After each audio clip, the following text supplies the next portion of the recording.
الله وملائكته يصلون على النبي يا أيها الذين آمنوا صلوا عليه وسلموا تسليما اللهم صل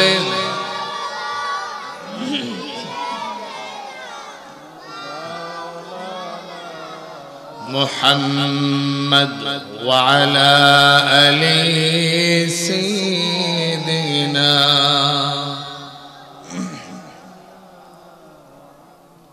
নবীজি বলেন আনা আসমাউ সালাতাকুম আলাইয়া বিলা ওয়াসিতা আমার কোন উম্মত যদি আমাকে দুরূদ অথবা সালাম দেয় আমি আল্লাহর প্যারা হাবিব সাল্লাল্লাহু আলাইহি ওয়াসাল্লাম রওজা মুবারক থেকে তার দুরূদের আওয়াজ শুনতে পাই সুবহানাল্লাহ বলবেন না দুরূদ শরীফ একটি উত্তম আমল সেই আমলটাকে ভালো করে করতে চায় কি চায় না এই মাহফিলের মাজলিসে আসলাম আলোচনা শুনলাম কিন্তু নামাজের সময় বা নামাজের আগ মুহূর্তে মুয়াজ্জিন সাহেব ডাক দেয় হাইয়া আলাস সালাহ তখন কি আমরা মসজিদে যাই কথা বলে না কসবার মানুষগুলি প্রত্যেক ঘর থেকে সকলে আমরা নামাজি হয়ে যেতাম তাহলে মসজিদ আরো দরকার লাগতো ঠিক না ঠিক বলেন কিন্তু মসজিদের মধ্যে লোক নেই হাটে বাজারে দোকান পাটে বসে বসে আমরা আড্ডা দেই গল্প গুজব করি ইনশাআল্লাহ চেষ্টা করব আমি আলোচনা করার জন্য সূরা ফিল থেকে আলোচনা করব এবং হালাল হারাম নিয়ে আলোচনা করব রাগ হবেন না তো কারণ গত জুমাতে সুদঘুষের ব্যাপারে আলোচনা করার কারণে মসজিদে আসে না মুসল্লি কিন্তু লেগে গেছে অনেক মুরব্বীরা বলে মাটিতে বাইরে দিলে গুনাহগার সেটি এরকম এক অবস্থা উলামায়ে কেরামরা একদম মনে হয় জিম্বি হয়ে গেছে সাধারণের কাছে এরকম না আসলে এরকম না উলামায়ে কেরামদের মর্যাদা এমন আল উলামা ওয়ারাসাতুল আম্বিয়া তারা কিভাবে আপনার মিনবারের মালিক হলেন মিনবারটা কিভাবে ওনার দখলে গেল নবী করিম সাল্লাল্লাহু আলাইহি ওয়াসাল্লামের ওয়ারিস সূত্রে সুবহানাল্লাহ বলবেন না আপনি আপনার বাবার পৈতৃক ভিটা বাড়ি অথবা সম্পদের মালিক কিভাবে হন বাবার ওয়ারিস সূত্রে আর একজন ইমাম সে মহল্লার বাদশা ঠিক না বেটি আপনারা বাদশা মানেননি হ্যাঁ আমাদের দেশে এমন অবস্থা ইমাম সাহেবকে হুজুর জারো দিলেন না কেরে বারান্দারা বলে কি বলে না ইমাম মুয়াজ্জিনদের সাথে এরকম বলা যাবে না ভুল করলে বলতে হবে কি হুজুর এটা মনে হয় এমনি করলে ভালো ছিল এটা হচ্ছে সর্বোচ্চ আদবতা ঠিক না ঠিক বলেন আসুন আমরা মদিনাতুল মুনাওয়ারাতে আদবের সাথে মাহাব্বা নিয়ে দুরূদ এবং সালাম মদিনাতুল মুনাওয়ারাতে পাঠিয়ে দেই মাহাব্বতের সাথে আল্লাহুম্মা সাল্লি মাওলানা মুহাম্মদ ওয়া আলা আলি সাইয়্যিদিনা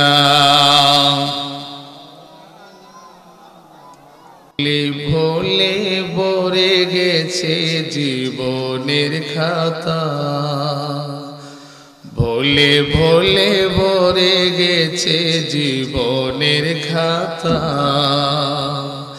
পাপের কালিতে কালো হলো সাদা পাতা ভুলে ভুলে ভরে গেছে জীবনের খাতা ভুলে ভুলে ভরে গেছে জীবনের খাতা আল্লাহুম্মা সাল্লি আলা জবান খুলে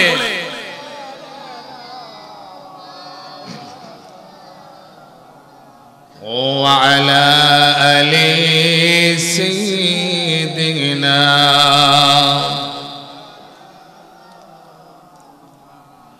لا إله إلا الله لا إله जबान खुले ला इलाहा ला ला इलाहा ला ला इलाहा इल्लल्लाह ला इलाहा ला ला इलाहा ला इलाहा इल्लल्लाह मुहम्मदुर रसूलुल्लाह सल्लल्लाहु अलैहि वसल्लम। शुक्र बिल अल्हम्दुलिल्लाह। महान अल्लाह जल्ला शानहु अम्माल আমালুর দরবারে লাখো কোটি কালিমাত শুকর গুজার আদায় করছি যে রব্বুল ইজ্জত আপনাকে আমাকে শত শত হাজারো হাজার মানুষ থেকে যাচাই বাছাই করে অত্র মাহফিলে আসার বসার তৌফিক দান করেছেন। খুশি না বেজার? কারণ কসবাতে কি শুধু আপনারাই আছেন মানুষ নাকি আরো আছে? আল্লাহ পাক রব্বুল আলামিন সকলের নসিবে এই কুরআন হাদিসের আলোচনা শোনার সৌভাগ্য নসিব করায়। আল্লাহ যাকে কবুল করেছেন তারাই আসতে পারছেন, আর যারা মাইকের আওয়াজ শুনছেন ইনশাআল্লাহ চলে আসবেন।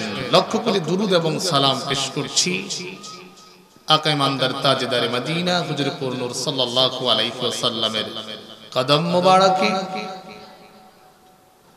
মহান রব্বুল ইজ্জতের দরবারে শুকর যে আল্লাহ সুবহানাহু ওয়া তাআলা আমাদেরকে বিনা দরখাস্তে আখির নবীর উম্মত হিসাবে কবুল করেছেন। খুশি না বেজার? জবান খুলে বলি আলহামদুলিল্লাহ।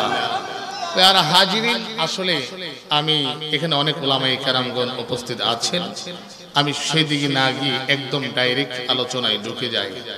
তার আগে আপনাদেরকে কয়েকটি নসিহত করতে চাই। সেটি হলো, আমরা বাংলাদেশে আছি, যারা মক্কা এবং মদিনাতুল মুনাওয়ারায় গিয়েছেন এবং আল্লাহ সুবহানাহু ওয়া তাআলার নিদর্শনগুলি ঘুরে ঘুরে দেখেছেন, তারা বলতে পারবেন সেই আরবের মধ্যে আল্লাহ সুবহানাহু ওয়া তাআলা কত নিয়ামত দিয়েছেন। ঠিক না ঠিক বলেন? আমি সেই দিকে যাব ইনশাআল্লাহ। আমি এখন আলোচনার মধ্যে ঢুকে যাব। আচ্ছা, আল্লাহ পাক রব্বুল আলামিন আমাদেরকে যে সৃষ্টি করছে উদ্দেশ্য আছে না নাই? কি করার জন্য সৃষ্টি করছে বলেন তো? কথা বলে না। কি ঘোরাফেরা করার জন্য? নামাজ না পড়ার জন্য? সুদ খাওয়ার জন্য? গোশ খাওয়ার জন্য? তাহলে কিসের জন্য আল্লাহ সুবহানাহু ওয়া তাআলা সৃষ্টি করেছেন? মানব এবং জিনকে কেন সৃষ্টি করেছেন? ইবাদত করার জন্য।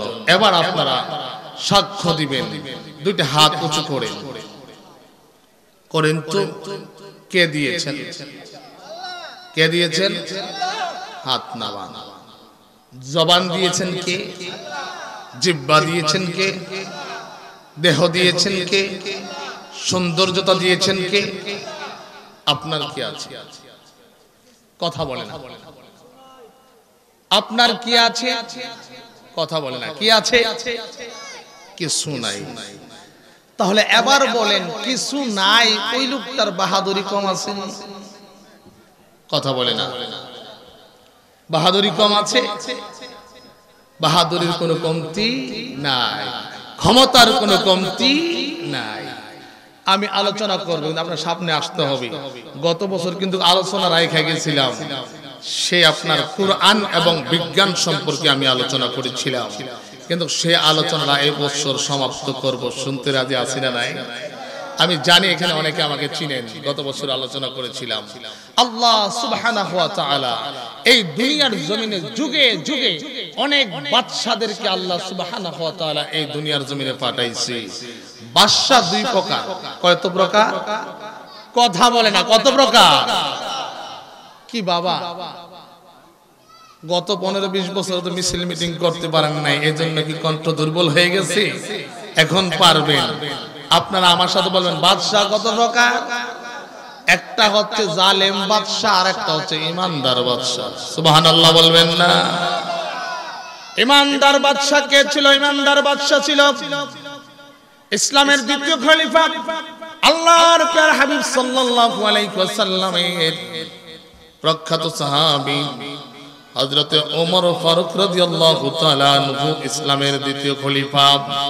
তিনি বাদশাহ ছিলেন, কেউ কেউ বলেছেন অর্ধ পৃথিবীর বাদশাহ ছিলেন, কেউ কেউ বলেছেন সমগ্র পৃথিবীর বাদশাহ হযরতে ওমর ফারুক রাদিয়াল্লাহু তাআলা আনহু ছিলেন। সুবহানাল্লাহ বলেন।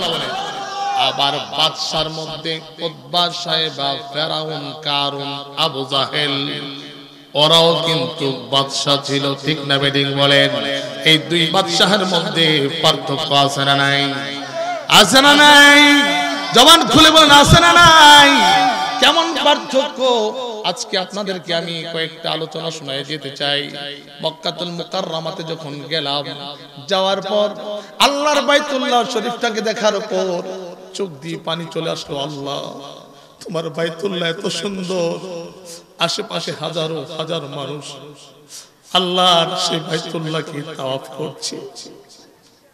হুজুর, মক্কাতুল মুকাররমাতে কেন নারী পুরুষের কেন ভেদাভেদ নাই? কেন ভেদাভেদ নাই? একটাই কারণ, আল্লাহর বাইতুল্লাহর এত সৌন্দর্যতা, এত বারাকা, এত রহমত। বাইতুল্লাহ শরীফের দিকে তাকালে আপনার আমার পাশে কে দাঁড়িয়ে আছেন আর খেয়াল থাকে? আল্লাহ পাক রব্বুল আলামিন যখন হাশরের ময়দানের মধ্যে মানুষগুলোকে উঠাবেন, ওয়াইদাল কুবুর বু'থিরাত, মানুষগুলোকে যখন হাশরের ময়দানের মধ্যে উঠাবেন, কবরের ডাকনা সমূহ যখন আল্লাহ খুলে দিবেন, মানুষগুলি আল্লাহু আকবারের স্লোগান দিয়ে ওই হাশরের ময়দানের মধ্যে উঠে যাবে। আমি তাফসীর ডিপার্টমেন্টের ছাত্র, অনার্স মাস্টার্স তাফসীর করেছি। আমি আপনাদেরকে আজকে বলে দিয়ে যাই, বলতে পারেন হুজুর উলামায়ে কেরামগণ বলে পরনের মধ্যে কোনো কাপড় থাকবে না, উলঙ্গ অবস্থায় মানুষ হাশরের ময়দানে উঠবে, তাহলে কি আমাদের লজ্জা লাগবে না? আল্লাহ বলে না না, কিসের লজ্জা? তুমি এমন পেরেশান হয়ে যাবে, আমলের জন্য দৌড়াবে, বিভিন্ন নবীদের কাছে যাবা, যাওয়ার পর তোমাকে উত্তর দেব লাস্তুলাহা, আমাদের পক্ষে আজকে সম্ভব নয়, তোমাদেরকে আমি কিছু করার সম্ভব নয়, আমার কাছে দায়িত্ব দেওয়া হয় নাই। আল্লাহু আকবার বলেন। মানুষগুলো দৌড়াতে দৌড়াতে পেরেশান হয়ে যাবে। দেখবেন দুনিয়ার জমিনে কতগুলি মানুষ রয়েছেন, বেশি টেনশন ফিল করলে, চিন্তা ভাবনা বেশি থাকলে দেখবেন শরীর শুকায়া যায়, অনেক জিনিস মনে থাকে না। মানুষগুলো যখন হাশরের ময়দানের মধ্যে উঠে যাবেন, আল্লাহ পাক রব্বুল আলামিন যখন বিচার দিবস কায়েম করবেন, মালিকি ইয়াউমিদ্দিন,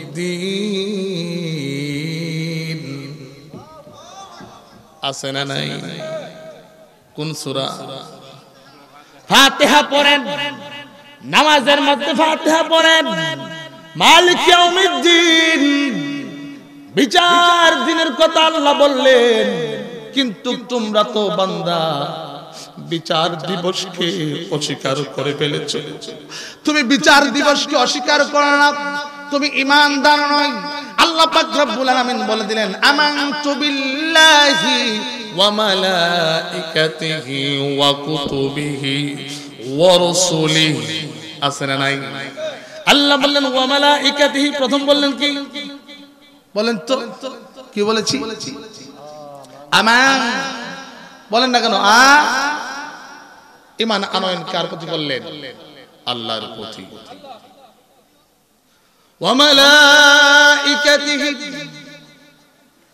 ঈমান আনতে হবে ফেরেশতা কুলের প্রতি, আল্লাহর কুদরতি জ্ঞানে যত ফেরেশতা রয়েছে। সুবহানাল্লাহ বলেন।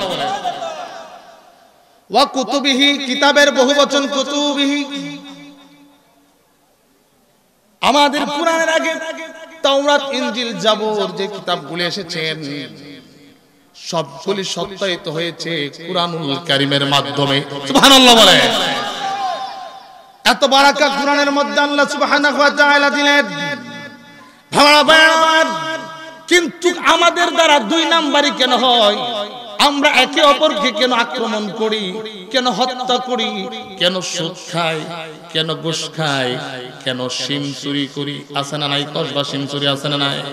আরে শহরের মধ্যে জায়গার এত দাম, যদি আমি আজকে এক হাত এইভাবে এই মাথা থেকে ওই মাথা পর্যন্ত 50 ফিট হলে আমি এক হাত জায়গা যদি 50 ফিট দখল করতে পারি, জায়গাটা বাড়লো।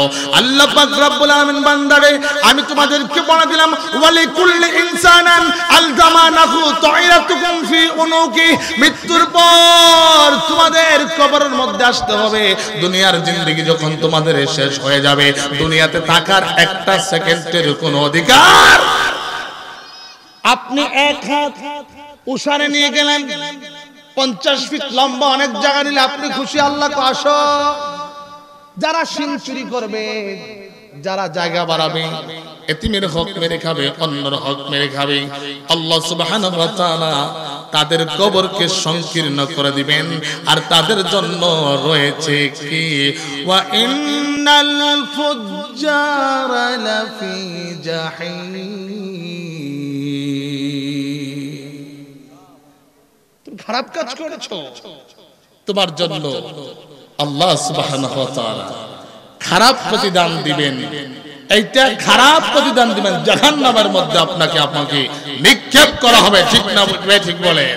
কারণ আমরা তো সেই বিচার দিবসকে বলে গিয়েছি। যে ব্যক্তি মৃত্যুর পর বিচার হবে এই কথাকে অস্বীকার করবে, তার দ্বারা দুনিয়ার জেনা, ব্যভিচার, সুদ, ঘুষ, যত প্রকারের আপনার নিকৃষ্ট কাজ আছে তাকে দ্বারা সম্ভব। ঠিক না বেঠিক বলেন? আজকে আমরা বিচার দিনকে অস্বীকার করছি। আর সূরা ফাতিহার মধ্যে যায় বারবার আমরা নামাজের মধ্যে বলছি, মালিক ইয়াউমিদ্দিন, বিচার দিবসের মালিক কে? শুনি নাই? জবান খুলে বলেন। বিচার দিবসের মালিক। তাহলে বিচার দিবসের মালিক আল্লাহ। এখন বলেন, ওই বিচার দিবসের মধ্যে ঘুষ টুস চলেনি? কথা বলে চলে? চলে না। কারণ আল্লাহর কুদরতি আদালত এত পাওয়ারফুল, সেখানে কাউকে কিছু বলার ক্ষমতা দেওয়া হয় নাই। বাবা ভাইরা আমার, পৃথিবীতে দুই ধরনের বাদশার কথা বলেছিলাম, মনে আছে না নাই? আমি গত বছর এই আলোচনাটা উঠিয়েছিলাম, কিন্তু সমাপ্ত করতে পারি নাই। এই দুনিয়ার জমিনের মধ্যে বড় বড় বাদশারা আসছেন। একজন বাদশা হলেন কাফের, আরেকটা বাদশা হলেন মুমিন। যেমন হযরত ওমর ফারুক রাদিয়াল্লাহু তাআলা আনহু, আবার আবু জাহেলকে আল্লাহ বাদশাহী দান করেছেন দুনিয়ার জমিনের মধ্যে। তাদের জন্য আল্লাহ, কাফের মুশরিকদের জন্য আল্লাহ দুনিয়াটাকে জান্নাত বানিয়ে দিয়েছেন, কিন্তু মৃত্যুর পর আল্লাহ তাদেরকে জাহান্নামের মধ্যে নিক্ষেপ করবেন, ওয়াদা করেছেন। বাবারা ভাইরা আমার, কসবা জমিনের বাবারা ভাইরা আমার, ও আমি যখন বাইতুল্লাহ শরীফ জিয়ারত করলাম, জিয়ারত করার পর সাফা মারওয়ার মধ্যে যাব। সাফা মারওয়ার মধ্যে গেলাম, যাই চিন্তা করি, আল্লাহ, হযরত ইব্রাহিম আলাইহিস সালাতু ওয়াস সালামের স্ত্রী বিবি হাজরা আলাইহিস সালাতু ওয়াস সালাম সাফা মারওয়া দুই পাহাড়ের মাঝখানে সন্তানের পানির জন্য দৌড়িয়েছিলেন। সন্তান ইসমাঈল আলাইহিস সালাতু ওয়াস সালামকে পাহাড়ের উপর রেখে মা সন্তানকে বাঁচানোর জন্য বারবার 7 বার চক্কর দিলেন, দুই পাহাড়ের মধ্যে পানি পায় না। সুবহানাল্লাহ বলে। 7 বার চক্কর দেওয়ার পর আম্মা জান ইব্রাহিমের স্ত্রী হাজরা আলাইহিস সালাতু ওয়াস সালাম কান্দে, আল্লাহ, পাহাড়ের উপর আমি উঠিনি, আমার ইসমাইলকে আমি মৃত্যু দেখি। পাহাড়ের উপর উঠলেন, উঠে দেখেন আল্লাহ পানি নাই, কিন্তু এখন তো ইসমাইলের শরীর একদম পানি দিয়ে তলিয়ে যাচ্ছে। সুবহানাল্লাহ বলে। কোথা থেকে পানি আসলো? পাহাড়ের মাঝখানে এমন ভাবে দৌড়ালাম, তন্ন তন্ন করে পানি খুঁজলাম, পানি নাই, পানি নাই। ইসমাইলকে মনে হয় আর বাঁচানো যাবে না। মা হাজরা আলাইহিস সালাতু ওয়াস সালাম দৌড়ায়া পাহাড়ের মধ্যে উঠলেন, গিয়ে দেখেন হযরতে ইসমাঈল আলাইহিস সালাতু ওয়াস সালামের কদমের নিচ দিয়ে বক বক করে পানি উঠে ওনার শরীর তলিয়ে যাচ্ছে। হাজর আলাইহিস সালাতু ওয়াস সালাম দেখতে দেন সন্তান পানির নিচে তলিয়ে মারা যাবে, সন্তানকে বুকের মধ্যে নিলেন, চতুর্দিক দিয়ে আপনার এই পানিকে ভাত দিয়ে দিলেন। এইটা হচ্ছে আমাদের পৃথিবীর সবচেয়ে বড় মিনারেল ওয়াটার এবং সবচেয়ে সুস্বাদু পানি। পানিটার নাম কি? কথা বলেন, নাম কি? আল্লাহর বান্দাদের কত দাম। হযরত ইসমাঈলের সেই পানির পিপাসা ইন্তিকাল করবে এমন মুহূর্তে চলে গেছেন, সন্তানের পায়ের মুরার আঘাতে এত সুন্দর নহর সৃষ্টি হয়ে গেল, পানির কূপ সৃষ্টি হয়ে গেল। কিয়ামত পর্যন্ত মানুষ পানি পান করবে, 1 ইঞ্চি পানিও সেই জমজম কূপ থেকে কমবে না। সুবহানাল্লাহ বলে। খাবার, এত পরিমাণ খাবার, উটের গোশত দেয়, গরুর গোশত দেয়, খোদা কি কসম বেশি কোনো খাবার খাইতে পারি নাই, কিন্তু জমজম কূপের পানিটা খাওয়ার পর আল্লাহ সাক্ষী, আল্লাহর কসম করে বলছি, আমার মনে হয় আমি মাসের পর মাস শুধু জমজমের পানি খেয়ে কাটিয়ে দিতে পারবো। সুবহানাল্লাহ বলে। মহিলাদের অবদান আছে না নাই? হাজরা আলাইহিস সালাতু ওয়াস সালাম হাজরা, আর আমাদের কসবার হাজরাও হাজরা, ঠিক না ভাই? ঠিক বলে। নাম এক কিন্তু কাম এক। আমাদের হাজরার আর মাথার মধ্যে ঘুমটা থাকে না, ঠিক না ভাই? ঠিক। মার্কেটে গেলে দোকানদাররা ভাইয়ের ডাক দেয় না, আপা আসেন, ভাবি আসেন, ঠিক না ভাই? ঠিক বলে। কসবার দুঃখ কারে বলতাম, বলে ফেল মনে একটা কথা মনে আছে, বলি ফাঁকে দিয়ে। একদিন আসছি, আমার একটা বাতিজি আছে, তার কাপড় কিনবো কসবা মার্কেটে। মার্কেটটার নাম বললে আবার ব্যবসায়ীরা কষ্ট পাবে না, মার্কেটটার নাম নাই বললাম। আসার পর শুধু আপাদেরকে ডাকলাম, 5-7 বার বললাম আমাকে একটা কাপড় দেন, কিন্তু তিনি দিলেন না। সেই দুঃখ কষ্ট নিয়ে কুটি গেলাম, কুটি গিয়ে দিয়ে এক দোকানে এই অবস্থা, শুধু আফারা। আপনার সন্তান প্রবাসে থাকে, আমি যখন মক্কাতুল মুকাররমাতে গেলাম, প্রশ্ন জাগলো, বাঙালি সন্তানগুলি টাকা পাঠায়, পাঠানোর পর আমরা দৌড়ায় দৌড়ায় যাই মার্কেট করি, কিন্তু সন্তান যে এত কষ্ট করে সকাল 7টায় বের হয়, রাত 10টায় আসে, সন্তান এত কষ্ট করে এবং রাত 10টায় আসার পর আবার নিজে রান্না করে খাবার খায়, আবার ওভার টাইম করতে চলে যায়। আপনার সন্তানরা, আমার প্রবাসী ভাইটা ভালো একটা খাবার খায় না, মাস শেষে তার পরিবারের কাছে বেশি টাকা পাঠাতে পারবে না, ভালো একটা রুমের মধ্যে থাকতে চায় না।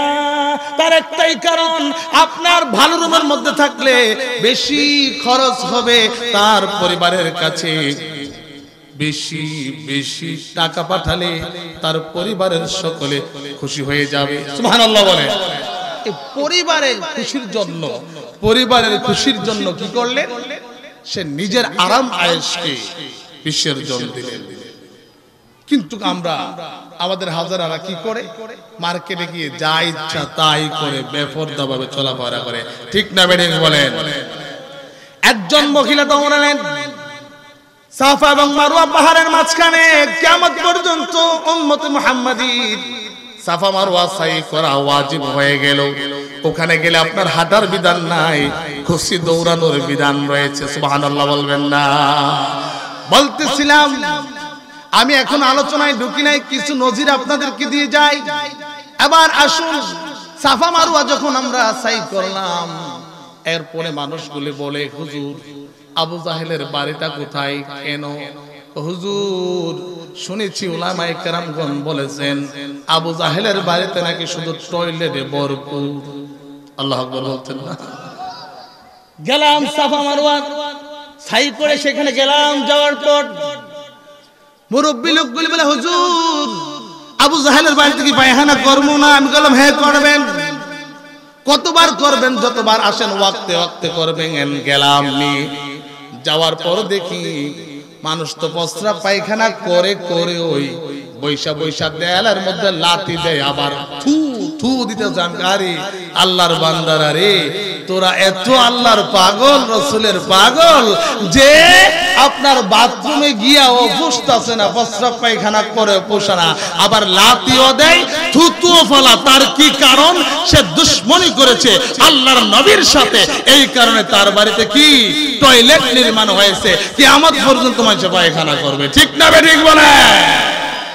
আবু বকর ওমর ইসলামের জন্য কষ্ট করেছেন। ঠিক না ঠিক বলে? কষ্ট করার বদলতে আল্লাহ সুবহানাহু ওয়া তাআলা রাসূল পাক সাল্লাল্লাহু আলাইহি ওয়াসাল্লামের রওজা মুবারাকের পাশে তাদেরকে জায়গা করে দিলেন। কিয়ামত পর্যন্ত আল্লাহর হাবিব সাল্লাল্লাহু আলাইহি ওয়াসাল্লামের সাথে তারা সালাম পেয়ে যাবেন, জিয়ারত পেয়ে যাবেন। বলেন না সুবহানাল্লাহ। আবার বাদশাদের কথা বলতেছিলাম, দুই ধরনের বাদশা। ওমর রাদিয়াল্লাহু তাআলা আনহু তিনি ইসলামী শরিয়া মোতাবেক রাষ্ট্র পরিচালনা করেছেন, আর কাফের বাদশাদের কোনো শরীয়ত ছিল না, চরিত্র ছিল না। তার মধ্যে এক বাদশা ছিলেন আব্রাহা, যিনি আল্লাহর কাবাঘর ভাঙার জন্য পায়তারা করলেন। আল্লাহর কাবাঘরকে ভেঙে চুরে চুরমার করে দিতে হবে, দুনিয়ার জমিন থেকে আল্লাহর বাইতুল্লাহকে উঠাইয়া দিতে হবে। নাউজুবিল্লাহ বলবেন না? সে চিন্তা করেন কেমন বাদশা। সে চিন্তা করলো যে আমি আল্লাহর বাইতুল্লাহ শরীফকে দুনিয়া থেকে উৎখাত করে দিব। ভাই রিপিটটা বন্ধ করে দেন। কারণ একটা, সে আপনার সেই ইয়ামেনের বড় এক বাদশা ছিলেন। আব্রাহা বাদশা খুব পাওয়ারফুল। সে ইহুদি, সে খ্রিস্টানদের উপর বেশি অত্যাচার করতেন, মুসলমানদের উপর যাদের ঈমান ছিল তাদের উপর বেশি অত্যাচার করতেন। সে চিন্তা করলেন, হায়রে মক্কা নগরীতে বাইতুল্লাহ শরীফের জিয়ারতে মানুষ দলে দলে যায়, আমি এবার ঈমানদারদেরকে নষ্ট করব, তাদের চরিত্র হরণ করব, ঈমান থেকে দূরে সরাবো। সে কি করলেন? সেই ইয়ামানের সানাই মানে ওদের রাজধানীতে বিশাল বড় এক আপনার গির্জা তৈরি করলেন। স্বর্ণ, রৌপ্য, হীরা, মুক্তা দিয়ে এমন সুন্দর করে বানালেন, বিশাল বড় নান্দনিক এক গির্জা তৈরি করলেন। আমি শানে নজরুলটা খুব সংক্ষেপে বলছি, তারপরে আমি সূরার মধ্যে ইনশাআল্লাহ ঢুকে যাব তাফসীরের মধ্যে। সুন্দর করে গির্জাটাকে বানালেন, এমন নান্দনিক। আমি যখন উমরাতে গেলাম, যাওয়ার পর মক্কাতুল মুকাররমার পাশে গড়ি টাওয়ারটা এত সুন্দর করে বানিয়েছেন। আপনি আয়েশা মসজিদে যাবেন, মনে হয় একবারে কাছে। আপনি জাবালে নূরের দিকে যাবেন, সেখান থেকেও দেখা যায় একবারে কাছে। যেখানে যাবেন খুব কাছে দেখা যায়, খুব সুন্দর দেখা যায়। হায়রে গড়ি টাওয়ার, তোমাকে দেখার জন্য পৃথিবী থেকে মানুষ ছুটে আসে না, তোমাকে দেখার জন্য মানুষ এখানে দৌড়ায় আসে না, দেখতে আসে আল্লাহর কাবাকে। ঠিক না বেঠিক বলে? এখন সে চিন্তা করলো, নান্দনিক গির্জা তৈরি করা হলো, আল্লাহর বান্দারা তার গির্জার মধ্যে আসবে, বাইতুল্লাহ শরীফটাকে ভেঙে চুরমার করে দেওয়া হবে। নাউজুবিল্লাহ বলেন। তারা সে চিন্তা করলো এখন বাইতুল্লাহ ভাঙবো। সে গির্জা করলেন সুন্দর করে। আর আব্রাহা বাদশা আর সহ্য হয় না, মুসলমানদের উপাসনালয় আমি ভেঙে ধুমড়ে মুচড়ে চুরমার করে দিব। রওনা হয়ে গেলেন আল্লাহর বাইতুল্লাহ ভাঙার জন্য। কুরআনুল কারীমের মধ্যে আল্লাহ সুবহানাহু ওয়া তাআলা রূহের জগৎ থেকে আল্লাহর প্যারা হাবিব সাল্লাল্লাহু আলাইহি ওয়াসাল্লামকে ডাক দিলেন, আলাম তারা কাইফা ফাআলা রাব্বুকা বিআসহাবিল ফিল। আল্লাহু আকবার বলেন। আপনি কি দেখেননি আপনার পালনকর্তা হাতি বাহিনীর সাথে কি রূপ ব্যবহার করছে? তো আব্রাহা বাদশা চিন্তা করলো যে আমি এমন এক কাজ করবো, বড় বড় হাতি নিমু, হাতির শরীরে শক্তি বেশি, সূত্রাদা পেঁচ দিয়ে আল্লাহর কাবার দেয়ালগুলি ফালাই দিব। নাউজুবিল্লাহ বলবেন না? কত বড় কাফের ছিলেন! আল্লাহর বাইতুল্লাহ ভাঙার জন্য যে কাফের চাইলেন আল্লাহর বাইতুল্লাহ শরীফ ভাঙবেন, সে বাইতুল্লাহর দিকে হাতি বাহিনী নিয়ে রওনা হলেন, তার সৈন্য বাহিনী নিয়ে রওনা হলেন। আল্লাহ বারবার বলেছেন, আব্রাহা আগাইবা, ধ্বংস করব, ধ্বংস তোমার অনিবার্য, এমন জিনিস দিয়ে ধ্বংস করব কিয়ামত পর্যন্ত আল্লাহর বান্দারা তাকে অনুসরণ করলে কোনদিন সে ইসলাম থেকে গাফেল হতে পারবে। এরপরে আল্লাহ পাক রব্বুল আলামিন ডাক দিলেন, আল্লাহ বলে দিলেন আলাম তারা কাইফা ফাআলা রাব্বুকা বিআসহাবিল ফিল। আল্লাহ পাক রব্বুল আলামিন হাতি বাহিনীর সাথে কি রূপ ব্যবহার করেছে আপনি কি দেখেননি? সুবহানাল্লাহ বলেন, আপনি কি দেখেননি হাতি বাহিনীর সাথে কি ব্যবহার করেছেন? আলাম ইয়াজআল কাইদাহুম ফি তাদলিল। তাদের চক্রান্তকে আল্লাহ ধ্বংস করে দেন নাই? সুবহানাল্লাহ বলেন। চক্রান্ত করলেন, বিশাল চক্রান্ত। আল্লাহর কাবা শরীফ ভাঙবেন, ভাঙার পর আল্লাহর কাবা ঘরকে মাটির সাথে মিশিয়ে দিবেন। দেওয়ার পর এখানে আর দুনিয়ার মানুষ কাবার চিহ্ন পাবে না, বাইতুল্লাহর চিহ্ন পাবে না। তখন এই শয়তানের যে গির্জা তৈরি করেছে এই আমেনের সানায়ে, এত সুন্দর স্বর্ণ দিয়া, রৌপ্য দিয়া, হীরা দিয়া, মুক্তা দিয়া সেখানে যাবে, তার ব্যবসা জমজমাট হবে, তাকে মানুষ বাদশা বলবে, তাকে দাম দিবে, ইজ্জত করবে। আমার আল্লাহ কয়, এ আব্রাহাম, আমি আল্লাহ তোমাকে ধ্বংস করে দেব। আমি আল্লাহর কোনো বড় বড় সৈন্যবাহিনীর দরকার নাই, পরমাণু অস্ত্রের কোনো প্রয়োজন হবে না। আমি আল্লাহ পাক রব্বুল আলামিনের স্নাইপার অস্ত্রের কোনো প্রয়োজন হবে না, ট্যাঙ্কের কোনো প্রয়োজন হবে না, হাইপারসনিক কোনো অস্ত্রের প্রয়োজন নাই, রকেটের কোনো প্রয়োজন নাই, দুনিয়ার মানুষের কোনো প্রয়োজন নাই, আমার কোনো সৈন্যবাহিনীর দরকার নাই। তবে আমি আল্লাহ পাক রব্বুল আলামিন একটা সৈন্যবাহিনী পাঠাবো, যে সৈন্যবাহিনী দিয়ে আমি তোমাদেরকে ধ্বংস করব। সৈন্যবাহিনীগুলি মানুষ না।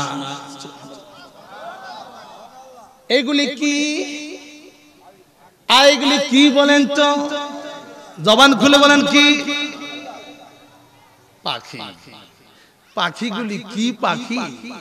যারা উমরাতে গেছেন, এখানে কে কে হজে গেছেন হাতরা তোলেন তো। উমরাতে গেছেন কে কে? এই যে আমার অত্যন্ত মহাব্বতের আর আমার বাবার বয়সী আমার আরেকজন হুজুর এখানে বসে আছেন। আল্লাহ সকলকে যাওয়ার তৌফিক দান করে, সকলে বলি আমিন। হুজুরে গেছেন। এখন এইগুলি কি? আল্লাহ কি মানুষ দিয়ে রক্ষা করছে নাকি? আল্লাহ কো আমার মানুষের দরকার নাই, আমি এমন মায়ের দেবো পাখি দ্বারা দুনিয়ার মানুষগুলি বলবে আল্লাহ আপনার কুদরতি পাওয়ার কত।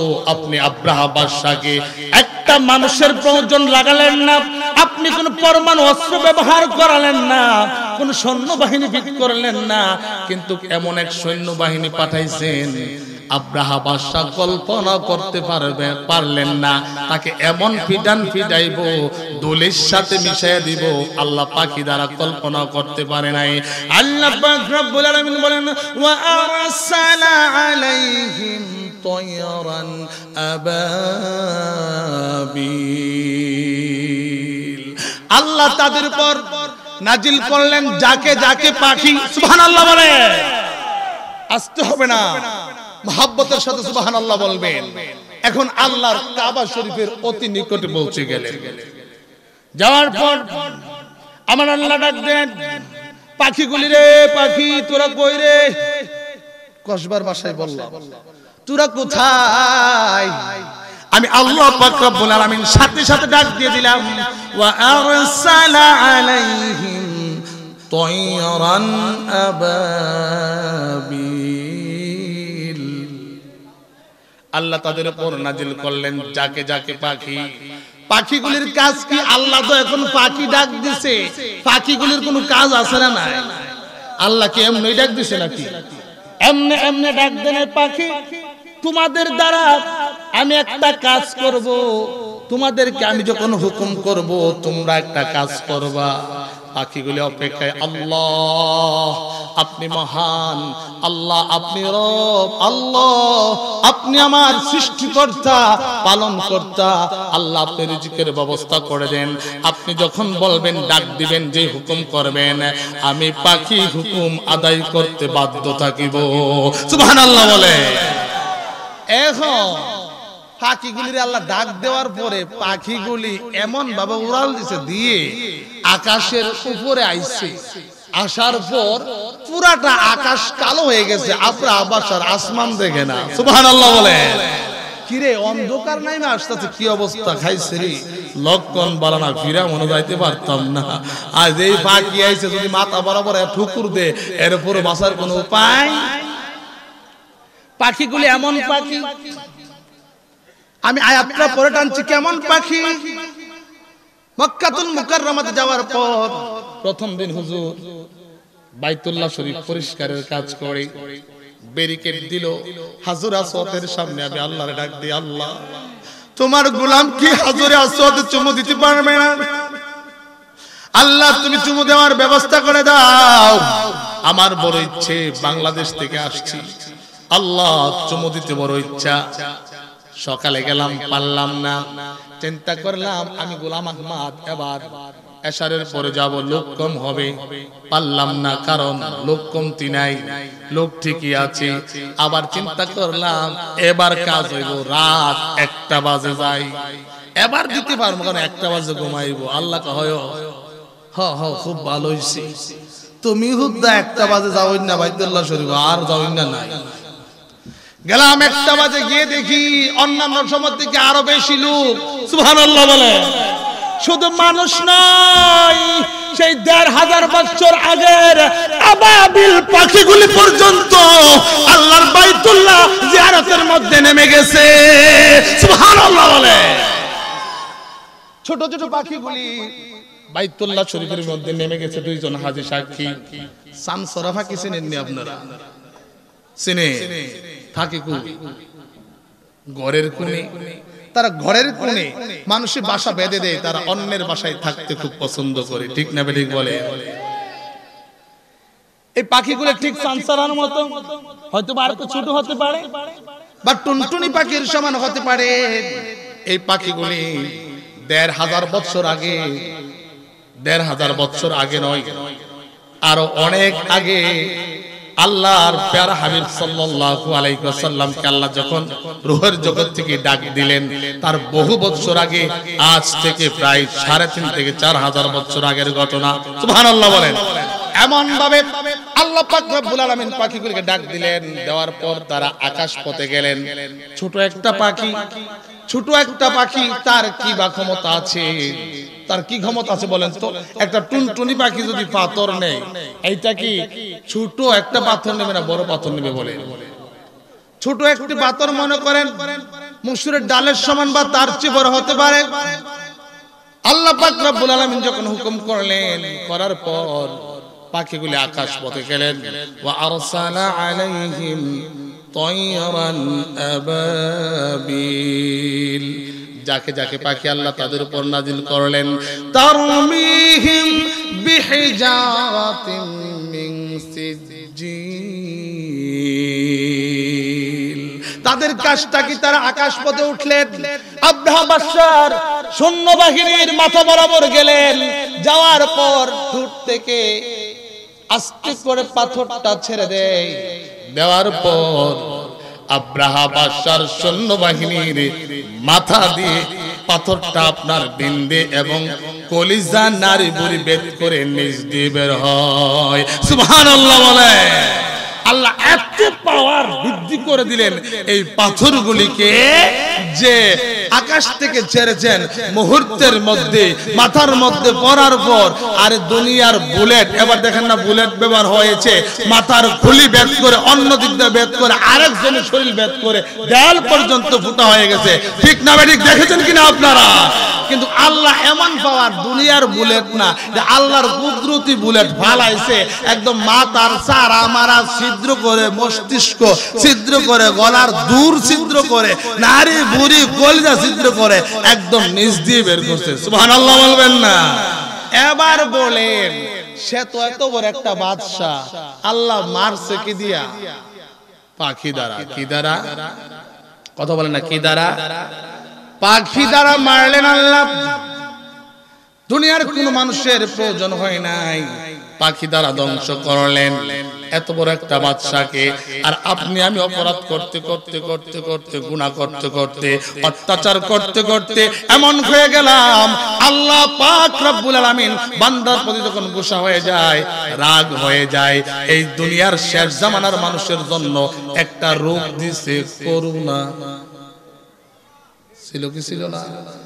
আচ্ছা, করুণা হেন কেডা দেখছেন? সোহে গুটা হলে দেখা যায়, অ্যালার্জি হলে, চুলকানি হলে, চুলকানি দিলে দেখা যায় ফুলে উঠেছে, কিন্তু করুণা তো চোখে দেখা যায় না, আবাবিল পাখিটা দেখা গেছে কিন্তু করুণা চোখে দেখা যায় নাই।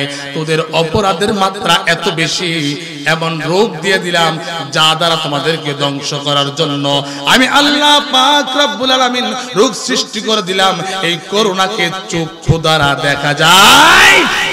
আরে নমরুদ তো ল্যাংরা মশা দিয়া ধ্বংস করছে, ল্যাংরা মশা তো আমরা চিনি, দেখা যায়, কিন্তু আপনাকে আমাকে আল্লাহ এমন রোগ দিলেন যেই রোগের মধ্যে কি আপনার যে জীবাণুটা যেটা চোখে দেখা যায় না, ঠিক না ঠিক বলেন? এখন আমরা হচ্ছে ভুলের মধ্যে নিমজ্জিত, আমরা নামাজ নাই, রোজা নাই, আল্লাহর হুকুম আমরা মানতে চাই না। আমরা বিচার দিবসকে মানে কি মানে না? হাত উঠা বলেন মানে কি মানে না? নারায়ে তাকবীর, নারায়ে রিসালাত। আমরা অনেক ভুল করে থাকি, যে ভুলের কোনো মাসুল আমরা হাসরের ময়দানে দিতে পারবো না। বলে বলে ভরে গেছে জীবনের খাতা, বলেন না বলে বলে ভরে গেছে তা সবাই, বলে বলে ভরে গেছে জীবনের খাতা। পাপের কালিতে কালো হলো সাদা পাতা, ভোলে ভোলে ভরে গেছে জীবনের খাতা, বলেন না ভোলে ভোলে ভরে গেছে জীবনের খাতা। পলে পলে হয়ে গেছে জীবনের আয়ু, কখন জানে শেষ হবে প্রাণবায়ু, ঠিক না ঠিক বলেন? একটা সেকেন্ড আপনার জীবন থেকে চলে গেল, time and tide wait for none, সময় কারোর জন্য অপেক্ষা করে না, সময় স্রোতের মতো চলে যায়, ঠিক না ঠিক বলেন? বলে আমাদের সেকেন্ডে সেকেন্ডে মৃত্যুর সম্ভাবনা। আমার ডানে এবং বাঁয়ে লাইট দেখছেন, যারা লাইট তৈরি করেছে লাইটটার গ্যারান্টি আছে আপনার 1 ইয়ার গ্যারান্টি বা ওয়ারেন্টি, বা আপনি হাফিজ একটা ফ্রিজ ক্রয় করলেন কসবা বাজার থেকে, দেখবেন লিখে দিবে কম্প্রেসার গ্যারান্টি 10 ইয়ার্স ওল্ড, লেখা থাকে কি থাকে না? মানুষ সৃষ্টি করেছে জিনিসটার গ্যারান্টি রয়েছে। আল্লাহ পাক রব্বুল আলামিন আপনাকে আমাকে আশরাফুল মাখলুকাত হিসাবে বানিয়েছেন, কিন্তু আল্লাহ হায়াত, রিজিক, মওতের সেই পাওয়ারগুলি আল্লাহর কাছে রেখে দিয়েছেন, ঠিক না ঠিক বলেন? এরপরও তো বাহাদুরি আমরা কমে না। এজন্য কবি বলেন পলে পলে ক্ষয়ে গেছে জীবনের আয়ু, কখন জানে শেষ হবে প্রাণবায়ু। তবু হৃদয় নদী জাগে না তো ঢেউ, তবু হৃদয় নদী জাগে না তো ঢেউ, জেগেও মুছে যাবে আবিলতা। ভোলে ভোলে ভরে গেছে জীবনের খাতা, বলেন না ভোলে ভোলে। ভুল আমাদের আছে না নাই? মানুষের ভুল আছে না নাই? গুনাহ আছে না নাই? গুনাহ হলে তওবা কার কাছে করব? জবান খুলে বলেন কার কাছে করব? তওবা করার দরকার আছে নাই? আবার বান্দার হক মাইলে আল্লাহর কাছে তওবা করলে কাজ হবে না, এই সুযোগ কিন্তু নাই। বান্দার হক মেরে খাবেন, বান্দার কাছে তওবা আপনার ক্ষমা চাইতে হবে, তারপরে তওবা করলে আল্লাহ ক্ষমা করে দিতে পারে কি পারে না? আরে তিলে তিলে শেষ হওয়া মানে সে পরাজয়, ভাঙার পরেও গড় যদি সে হবে বড় জয়। তিলে তিলে শেষ হওয়া মানে সে পরাজয়, ভাঙার পরেও গড় যদি সে হবে বড় জয়। পাপে বড়া কালো পাতা দৌলতে, পাপে বড়া কালো পাতা দৌলতে, গেয়ে যাও জীবনের নববার্তা।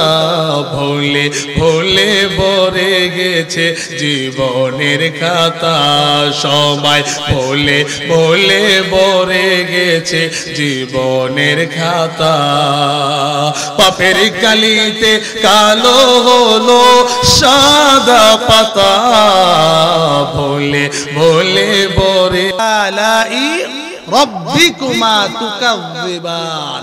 আল্লাহ বলেছেন তোমরা যেদিকে তাকাইবা চতুর্দিকে আমার নিয়ামত, তোমরা আমার কোন কোন নিয়ামতকে অস্বীকার করবা? সুবহানাল্লাহ বলবেন না? গত বছর আলোচনা করেছিলাম যে আল্লাহ তাআলা আমাদের দেহের মধ্যে কি পরিমাণ নিয়ামত দিয়েছে, মনে আছে না আপনাদের? অনেকে মনে আছে না? নাই কিছু লোকের মনে থাকতে পারে, ওই আলোচনাটা শেষ করতে পারি নাই, শুধু একটা আয়াতের তাফসীর করেছিলাম, খালাকাল ইনসানা মিন আলাক।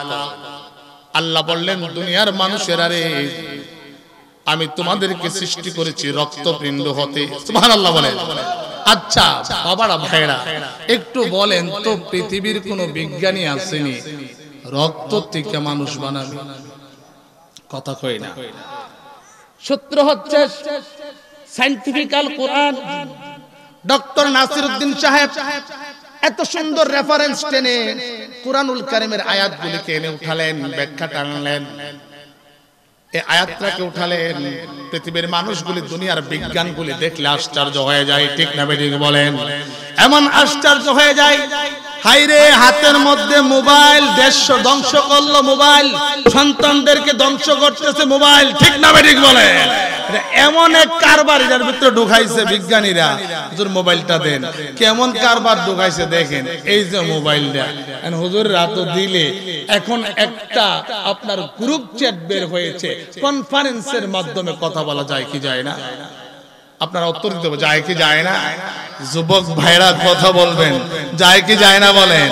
এইটাকে তথ্য যোগাযোগ প্রযুক্তি, আপনারা যারা পড়েছেন আইসিটির ভাষায় বলা হয় বিশ্বগ্রাম। কি বলা হয়? বিশ্বগ্রাম। বিশ্বগ্রাম মানে হচ্ছে অনেকগুলি লোক বিশ্বের বিভিন্ন প্রান্তে, কেউ আমেরিকাতে আছে, কেউ লন্ডনে রয়েছেন, কেউ সৌদি আরবে রয়েছেন, কেউ ওমানে রয়েছেন, কেউ দুবাইয়ে রয়েছেন, থাকা সত্ত্বেও গ্রুপ কলের মাধ্যমে মানুষগুলি একটা সমাজের মধ্যে গ্রুপ কলের মাধ্যমে একজনকে একজন ভালো মন্দ জিজ্ঞাসা করতেছে, ঠিক না বেঠিক বলেন? গ্রুপ কলের মাধ্যমে বিশ্বের বিভিন্ন প্রান্তে থাকার পরও তারা কি করতে পারেন? একটি সমাজের মধ্যে এসে কথা বলতে পারেন। সুবহানাল্লাহ বলেন। আশ্চর্যজনক অবস্থা কিনা বলেন? হোয়াটসঅ্যাপ যে সফটওয়্যার গুলো রয়েছে, এখন হোয়াটসঅ্যাপের মধ্যে আপনি ছবি সেন্ড করবেন, মুহূর্তের মধ্যে আমেরিকা যাবে কি যাবে না? চুরে বলবেন যাবে কি যাবে না? জবান খুলে বলেন যাবে কি যাবে না? আপনি এখন কল করবেন, মুহূর্তের মধ্যে সৌদি আরব পৌঁছাবে। আপনি যেখানে আপনি চান সেখানে ফোন করে কথা বলতে পারবেন। আর এইটার এত ক্ষমতা, মুহূর্তের মধ্যে হ্যালো বললে এক দেশ থেকে আরেক দেশে আমার কথাটা দেরি হয় না, সাথে সাথে পৌঁছে যায়। তৈয়ার করছে কে? জবানটা খুলে কোন কে? আল্লাহ বানাইছে। ভালোই বুঝছেন ওয়াজ, আন্তাজি বুঝলে হইব, হবে না। ওয়াজ বুঝতে হবে। বানাইছে কে? ও বাবা, মানুষে বানাইছে।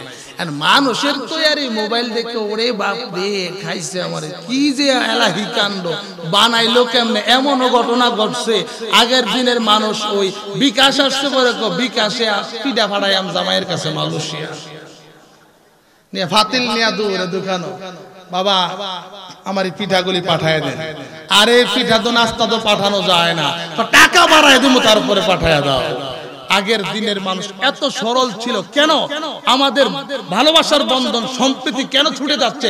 একটা কারণ, কারণ বিআই আপনার বিআইয়ের বাইর যায় না, কেন জানেননি? হ্যালো বিআই, আগামী পরশুদিন আপনার দাওয়াত।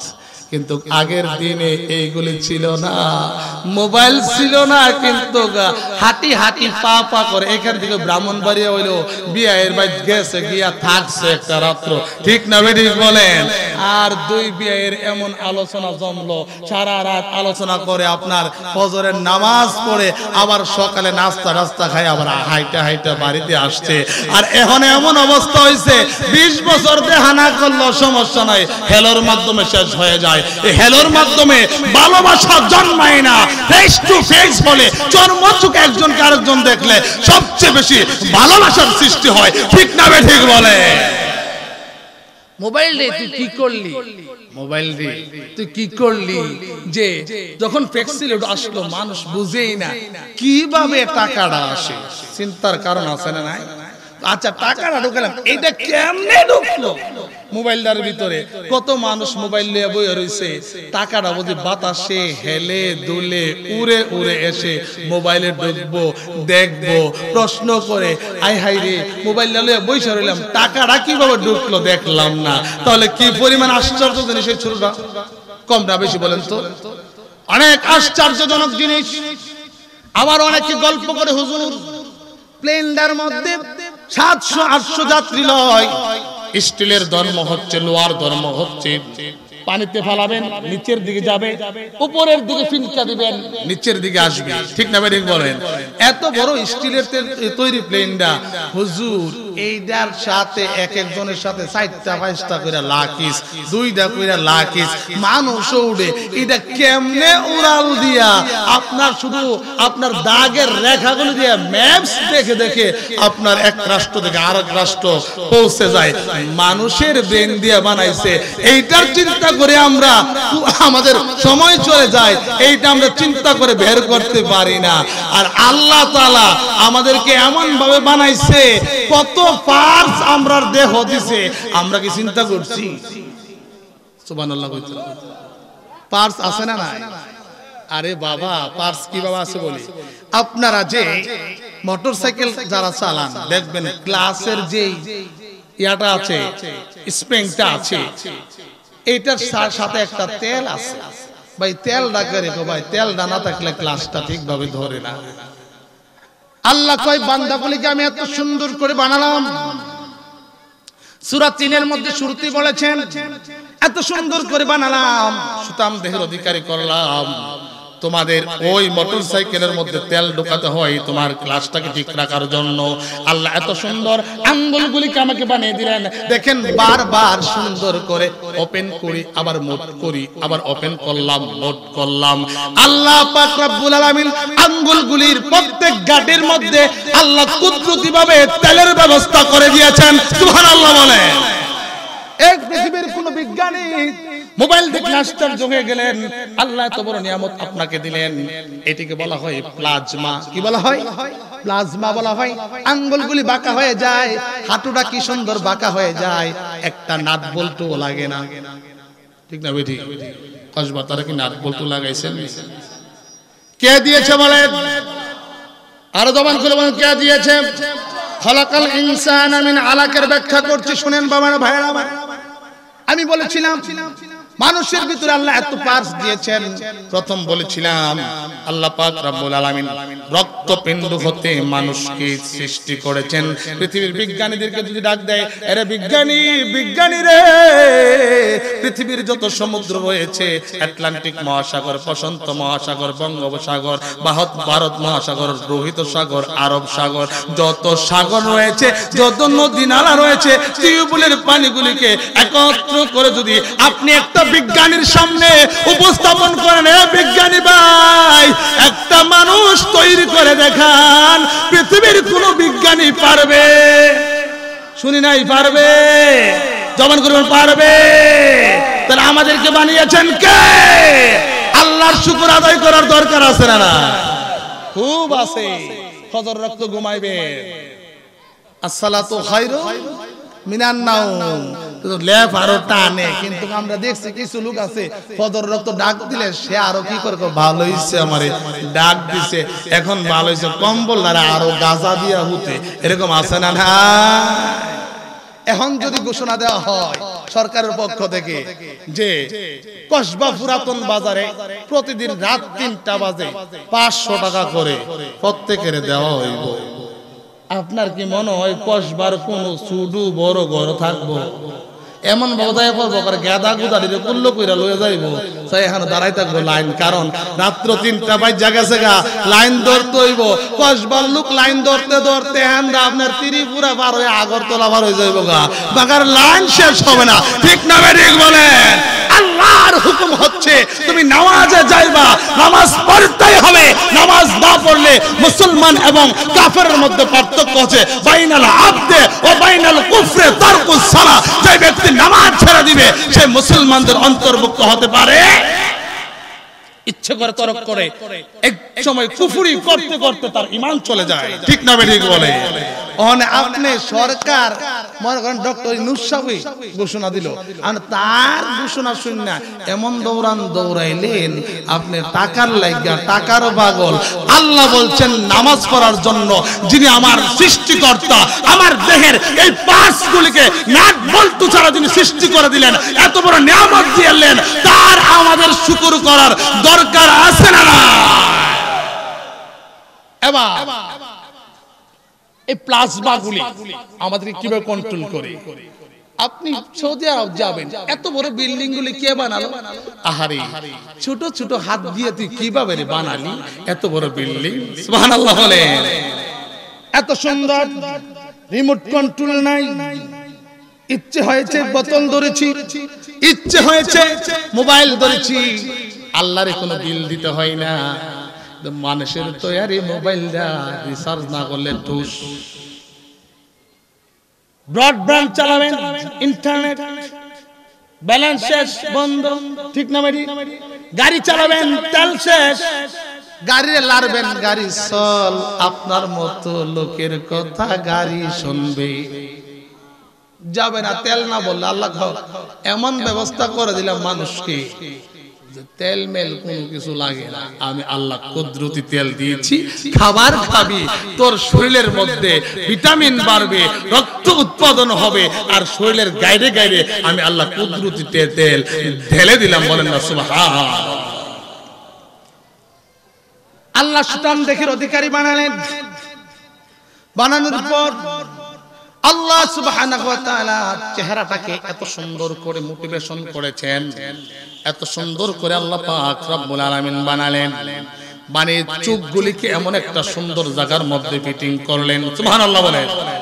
চোখ, এই চোখ তুই কিভাবে এখনো সুস্থ রইলি? চেহারার মধ্যে সবচেয়ে নরম এবং দুর্বল জায়গাটা নাম কি বলে? সবচেয়ে নরম জায়গা এবং দুর্বল জায়গা কোনটা? চোখ দিয়েছেন কে?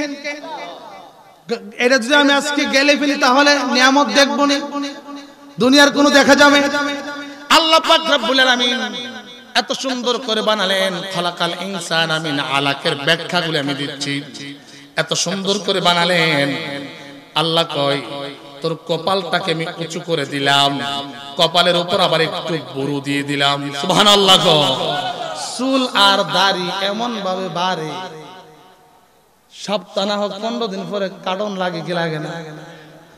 বুড়োগুলি কেডা যায় আর সেলুনে কাটছেন, আসেন নি অনেক লোক।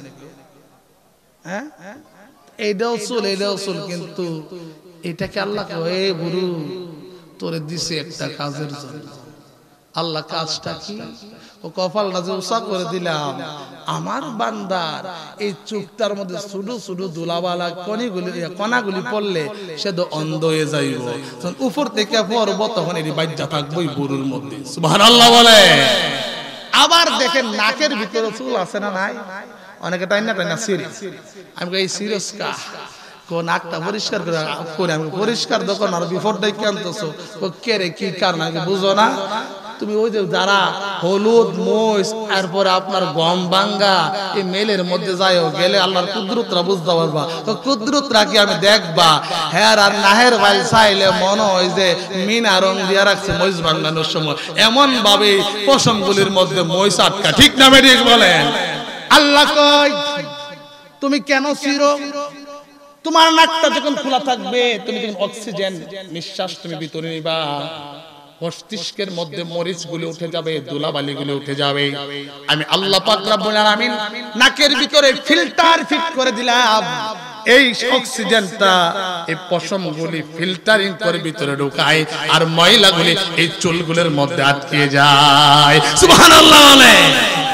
এটা কি কসবার কারিগর যে দিছি গ্রিল বানাইতো কইছে ওকর বালালো আড়া দেন দেলাইছে কাঁচালো। ঠিক না ভাই ঠিক বলে? আছে না নাই? ওই দিন শুনলাম দুধের মধ্যে পানি মিশা, আমি সেই ব্যাখ্যার দিকে যাচ্ছি না, দুধের মধ্যে পানি মিশা যখন অফিসার গেছে দিছে উড়া দুরা দূর, কেউ বালতি ফালায়া, কেউ আপনার কিছু জান বাঁচায়া, কেউ আপনার বাজার ফালায়া দৌড়াইতে, তার দৌড় আজকে সুরা দো আসলে দুধের মধ্যে এমন কাম কইরা আইছে পানি মিশাই আইছে, এই জন্য দৌড়াইতেছে। আরেকদল লোক আছে গো, চান্দু তুই দুধ ফলাই গেছ পানি নিয়ে আইলে কি হইছে, হে বড়া বালতি লইয়া ভাই, মানে সুরা দো কইতে না দেই তুই বালতি লইয়া বাইত গেলি করে, এটা বলার অধিকার নাই, অন্যায় করছে তো। আরেক লোকে নিয়া বাইত করে জাল দিয়া মাগনা খাইতেছে দুধ, আর এইতে চিন্তা করলো তুই পানি মেয়ে মেসলি হইলে আর আমি বাইতেন না পানি দিলাম হইলে আজকার পানি দিতাম না, আমি হনে আনা পানি জাল দিয়া খাই। আছে না নাই? দুই নাম্বারই করি না। গমের মধ্যে কি মিশায়? পাথর মিশায়া দেয়। এদের ব্যাপারে অনেক আলোচনা, আমি সেদিকে যাচ্ছি না, দেহের নিয়ামতটা আমি বলে ফেলি। আবার আল্লাহ পাক রব্বুল আলামিন চোখগুলোকে হেফাজত করার জন্য কি দিলেন? ভুরু দিলেন।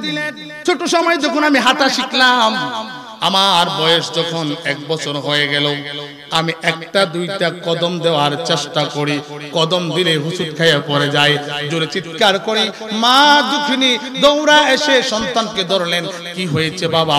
সন্তান কান্না করছে।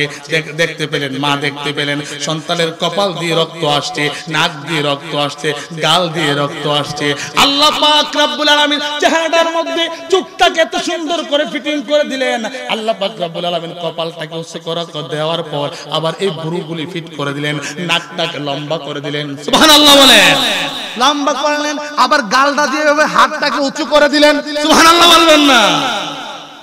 দেওয়ার পর চুক্ষুটা একটা গর্তের মধ্যে পড়ে গেলেন। এই জন্য আল্লাহর এই কুদরতি সায়েন্স প্রকাশ হওয়ার কারণে মানুষ আজকে নিয়ামত ভক্ষণ করছে। দেখেন এত সুন্দর সায়েন্স, আল্লাহর কুদরতি সায়েন্স। আল্লাহ এমন একটা গর্তের মধ্যে ফিটিং করছেন, আসার পড়লে খুসুট পড়লে নাক ফেটে যায়, কপাল ছেঁচে যায়, গাল ফুটে যায়, কিন্তু চক্ষুটাকে হেফাজত করে কে? বলেন কে? সে আল্লাহর ইবাদতের দরকার আছে না না? দুনিয়ার নেতা 1 বস্তা গম দিলে আপনি নেতার হেতা হয়ে যান, পিছে পিছে ঘুরেন, আছে না না? নেতার পিছে পিছে ঘুরে মাত্র কি 1 বস্তা গম পাইলে আইরে গোলামি। নেতার চরিত্র বানা ফুলের মতো পবিত্র, নামাজ নাই এমন হয়ে যায়। হ্যাঁ ঘুরবে হক্কানি রব্বানি নেতা যারা আছে, আলেম ওলামাদের থেকে যারা হকপন্থী নেতা হবে, আমরা তাদের অনুসরণ করতে চাই কি চাই না? চাই কি চাই না? বাংলাদেশের মধ্যে ইসলামী শাসন কায়েম হোক, আমরা চাই কি চাই না?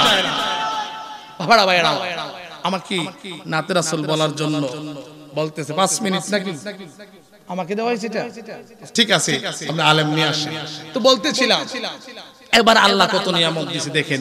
সংক্ষেপে আজকে কোন ইচ্ছা দৌড়ায়া যায়, আল্লাহর ইবাদত করেন না, নেতার পিছনে 500 টাকার গম পেয়ে ঘুরছেন। আল্লাহ এত সুন্দর করে বডিটাকে দিলেন, দেওয়ার পর আল্লাহ দেহের মধ্যে 2টা শাটার দিছে। কি দিয়েছে? শাটার। শাটার চিনেননি? শাটারগুলি কি বলেন তো? গত বছর ওয়াজ করছিলাম, শেষ করতে পারি নাই। শাটার হলো কসবার দোকানের শাটারগুলি, একবার নামা টান দিয়ে আরেকবার ওঠা। আল্লাহ তো বান্দারে এমন এক শাটার চোখের মধ্যে দিলাম, এইগুলি ঘুম ধরলে মিট মিট করে বন্ধ হয়ে যায়। কসবার এমন কোন লোক বলে না, আরে শাটার রে তুই ঘুমা। ঠিক না ভাই ঠিক বলেন? বন্ধ হয়ে যায় অটোমেটিকলি, কোনো রিমোট কন্ট্রোল নাই। সুবহানাল্লাহ বলবেন না? টান দিতে হয় না, ঘুম শেষ, আবার রিমোটের প্রয়োজন হয় না। আল্লাহ কয় এত কুদরতি নিয়ামত তোদের দেহের মধ্যে দিয়ে দিলাম, শাটারগুলি আমি আল্লাহর কুদরতে মিটমিট করে আবার জাগ্রত করে দেই আমি আল্লাহ। সুবহানাল্লাহ বলবেন না? আবার কোন ইচ্ছা দৌড়ি 5 মিনিট আছে, এরপরে আসেন। আপনারা বলেন তো, আপনারা কত বছর পর্যন্ত লম্বা হইছেন? হ্যাঁ, আমার হুজুরের সঠিক তথ্যটা বলছে। আলেম উলামা এই জন্য তো হওয়া দরকার। সুবহানাল্লাহ বলবেন না? আপনি 20 থেকে 21 বছর, কেউ কেউ বলেছেন 25 বছর পর্যন্ত হয়, কিন্তু হুজুরের তত্ত্বটাই বেশি। 21 বছর পর্যন্ত লম্বা হইছেন। যদি আপনি এখানে অনেক দাড়ি পাকা চুল পাকা মুরব্বী বাবারা আছেন, তারা যদি 80 বছর পর্যন্ত এমনি লম্বা হইতেন, তাহলে কসবার জমিনে 3 তালা বিল্ডিং থাকলো, নইলে সাত সারা ঘরের মধ্যে ঘুমাইতে হইতো। আর কসবার যত বুড়া ফাইরা ঘর আর চৌসালা ঘর বলেন, সবগুলির তুলি ফাইরা দিতে হইতো। ঠিক না বেঠিক? আল্লাহ এমন ভাবে বানাইছে, হাত ব্রেক করে দিলাম, আর বড় হওয়ার সুযোগ নাই। তেমনি ভাবে আমার মুখের মধ্যে দাঁত গুলি আছে, 5-7 বছর যেভাবে বাড়ে, এইভাবে বাড়তে থাকলে মানুষ ডাইনোসর প্রাণীর মতো হা করে থাকতো। আল্লাহকে এইটাও হাত ব্রেক করাই দিলাম তোদের সৌন্দর্যতার জন্য। সুবহানাল্লাহ বলবেন না? শুধু বাবা তাই নয়, জিহ্বা আছে না নাই? জিহ্বা আছে না? খাবার দিলে, ভালো খাবার দিলে মজা লাগে নাকি? লাগেনি? বলে লাগে গো, এমন স্বাদ লাগে যা বলার বাহিরে। এটা এমন একটা যন্ত্র আল্লাহ ফিটিং করলেন। আমার এটার ব্যাখ্যা দিয়ে আমি শেষ। কেন এটা করতেছি? নেতার পিছিয়ে ঘুরেন, হেতার পিছিয়ে ঘুরেন, কিন্তু ওই 5 টাকা পাইলে 2 টাকা পাইলে তার গোলামি করেন। যে রব আপনাকে সৃষ্টি করেছে তার গোলামি আপনি করতে শিখলেন না। খোদা কি কসম, আপনার কবরে জায়গা হতে পারে না, ঈমান নিয়ে মৃত্যুবরণ করতে পারবেন না। ঠিক না ঠিক বলে? আল্লাহ কি না দিয়েছেন?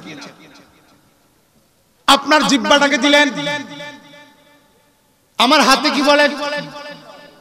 বড় একটা পানির পাত্র আনেন বা বালতি আনেন, হাতটাকে আপনি 3 ঘন্টা পানির মধ্যে রাখবেন। ওঠানোর পরে হাতটা সৌন্দর্যতা থাকবো নি, কি হয়ে যাবে? চামড়াটা তেতলে যাবে, খোটা হয়ে যাবে, বিশ্রী হয়ে যাবে।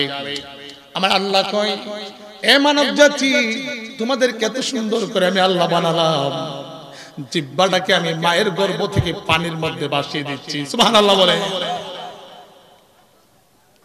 পানির মধ্যে নড়াচড়া করছে জিহ্বাটা। এত সুন্দর একটি জিহ্বা আল্লাহ দিলেন। আপনারা জানেন এই পৃথিবীর মধ্যে জিহ্বা এমন একটা নিয়ামত, আল্লাহ আপনার শরীরে পার্সটা দিয়েছেন। এটার জন্য আল্লাহকে কোনো বিল দিতে হয় না, আল্লাহ কোন টাকা পয়সা চায় না। আল্লাহ কি চায়? ইবাদত। কি চায়? ইবাদতের দরকার আছে না নাই? আবার আপনি দেখুন জিহ্বাটা কেমন, লবণ দিলে খুব মিষ্টি লাগে। ঠিক না বেটি? ওই দিন একবার ঠিক করে দিচ্ছে, যদি হন আপনি কোন 10-এ 35 কইব ঠিক, বক্তা ঠিক না বেটি কইলেই মার কইব ঠিক। আনা দেশ হইছে গা, বেটি কইলো ঠিক, সঠিক হইলেও ঠিক। এই স্লোগান বন্ধ করতে হবে, বুঝা শূন্য উত্তর দিতে হবে। ঠিক না বেটি বলেন? বুঝা উত্তর দিতে হবে। এখন চিকিৎসা বিজ্ঞানের মধ্যে এমন জিনিস বের হয়েছে, আপনি নাক টেস্ট করবেন, বিশেষজ্ঞ আলাদা, মেশিন আলাদা। চক্ষু টেস্ট করবেন, মেশিন আলাদা। কান টেস্ট করবেন, মেশিন আলাদা, বিশেষজ্ঞ আলাদা। আপনার ব্রেনের জন্য সিটি স্ক্যান করাতে হয়, মেশিন আলাদা। হার্টের জন্য আলাদা, পেটের জন্য আলাদা, পায়ের জন্য আলাদা, আপনার গলার জন্য আলাদা, দাঁতের জন্য আলাদা। আছে না নাই? আপনি একটা রূপ নিয়ে যাইবেন, আপনারা যদি পিজি হাসপাতালে যান তো ঘুরাইতে ঘুরাইতে এমন ঘুরাইব, একটা টেস্ট এই বিল্ডিং আর একটা হেইডা, আপনি যাইতে যাইতে আপনি বলবেন কি, আর চিকিৎসা আমার লাগতো না, পাইকা জায়গা কসবা। আল্লাহ কয় চিকিৎসা বিজ্ঞানের মধ্যে হাজার হাজার যন্ত্র মানুষ বানাইলেন, তোর দেহের মধ্যে এমন একটা যন্ত্র দিলাম, পৃথিবীর আর কোথাও এরকম যন্ত্র নাই। পৃথিবীর কোন যন্ত্র নাই যে একটা যন্ত্র দিয়ে 4500 রোগ নির্ণয় করা যায়। কিন্তু বান্দারে, ও বান্দা, তোমাদের দেহের মধ্যে এমন একটা যন্ত্র আমি দিয়ে দিলাম, যে যন্ত্রটা দিয়ে 4500 স্বাদ গ্রহণ করা যায়। যন্ত্রটার নাম কি? জিহ্বা। এবার বলেন, নিম পাতা মর দিলে কি হয়? হ্যাঁ, যন্ত্র কয়টা? চিনি দিলে, গান্দা তরকারি দিলে নির্ণয় করে দেখে। আর যন্ত্র দিয়ে একটা সারাদিন হাতের তালুর মধ্যে একদম কালা গোস্তুর কালা বোনায় না ডলবেন, স্বাদ লাগবে। গালের মধ্যে মরাবেন, স্বাদ লাগবে। যখন পর্যন্ত টেস্টিং অফিসারের মধ্যে না দিবেন ততক্ষণ পর্যন্ত স্বাদ বোঝা বড় কঠিন। আল্লাহ এত বড় পার্স দিলেন, এত বড় নিয়ামত দিলেন, আপনি প্রতিদিন আল্লাহ আপনাকে রিজিকের ব্যবস্থা করে দিচ্ছে, আপনি কেন আল্লাহর সেই আপনার আল্লাহর পথ থেকে, নামাজ থেকে, রোজা থেকে, হজ থেকে, যাকাত থেকে, হক পথ থেকে আপনি কেন গাফেল হলেন? আপনার জন্য আল্লাহর জান্নাত নাই। নামাজ পড়ার দরকার আছে না নাই? আছে না নাই? এবার আসো, ওই যে বলেছিলাম মনে আছে, তোমরা কাল্লা বাল তুকাযযিবুনা বিদ্দীন, তোমরা কি বিচার দিবসকে বলে গিয়েছো? আমরা বিচার দিবসকে বলে গিয়েছি, যার ফলে আমাদের দ্বারা জিনা, পাপ, ব্যভিচার, সুদ, ঘুষ আছে না নাই? বিচারে গেলে যেটা দুর্বল গরিব মানুষ সে তো বিচার মোটেও পায় না, ঠিক না ঠিক বলে? বিচার পাই কে? ওই যার টাকা আছে। কিন্তু আজরাইল আলাইহিস সালাতু ওয়াস সালামের কাছে গেলাম, কোন ঘুষ চলে? ঘুষ চলে? এরপরে আছেন এরি হাতের দিন আইছে কসবা, তো এরি দান মনে হয় কম করে নাকি করা হয়? লাইল চুরি, লাইল কুব না দিলে ইচ্ছা মিঠে না। আরেক লোকের সম্পদ 2, 4, 5 ইঞ্চি প্রতি বছর আমার লাইল কেটে না বাড়ালে আমার অন্তরের স্বাদ মিঠে না।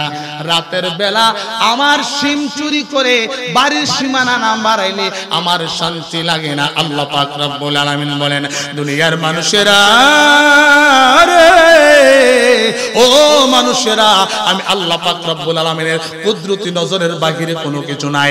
তারপর তোমাদেরকে পর্যবেক্ষণের জন্য কিরামান কাতিবিনা ইয়ালামুনা মা তাফআলুন।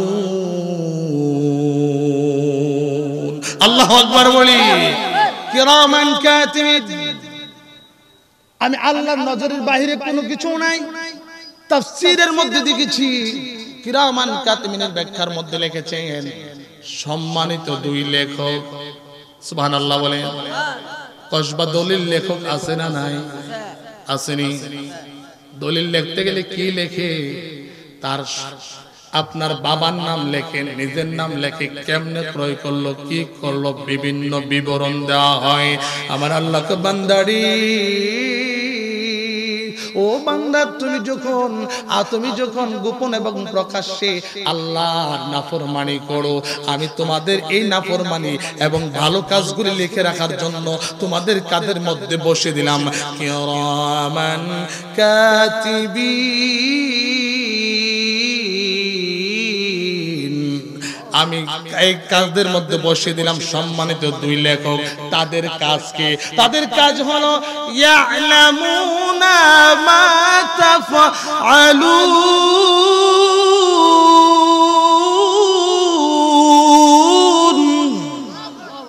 আপনি যে রাতের 12টা বাজে কসবার বিলে গিয়ে এদিক সেদিক তাকালেন, আর অন্যের ক্ষেতের পানিটাকে লাইলটার মধ্যে কূপ দিয়া ছাইরা নিজের ক্ষেতে নিয়ে গেলেন, দুনিয়ার কোন মানুষ দেখে নাই, আল্লাহ দেখে কি দেখে না?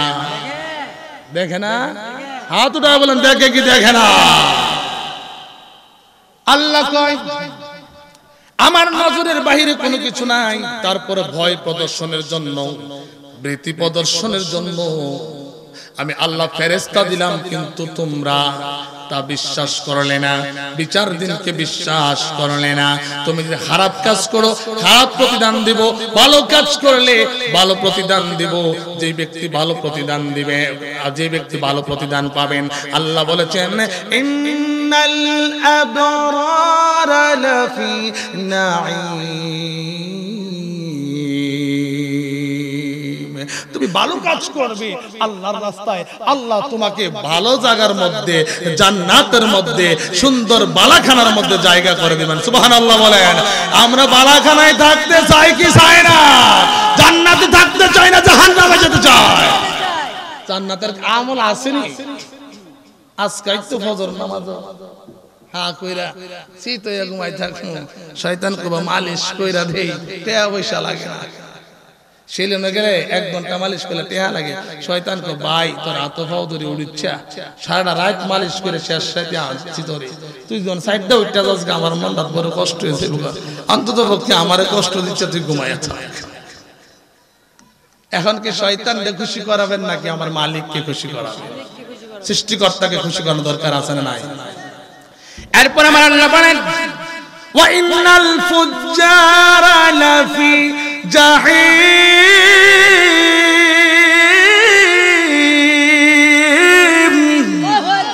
আমার আল্লাহ পাক রব্বুল আলামিন বলেন তুমি খারাপ কাজ করবা, তোমার জন্য রেখেছি বড় বড় করে বিশাল বড় 7টা জাহান্নাম বানাইলাম, তোমাকে জান্নাতে দিব না।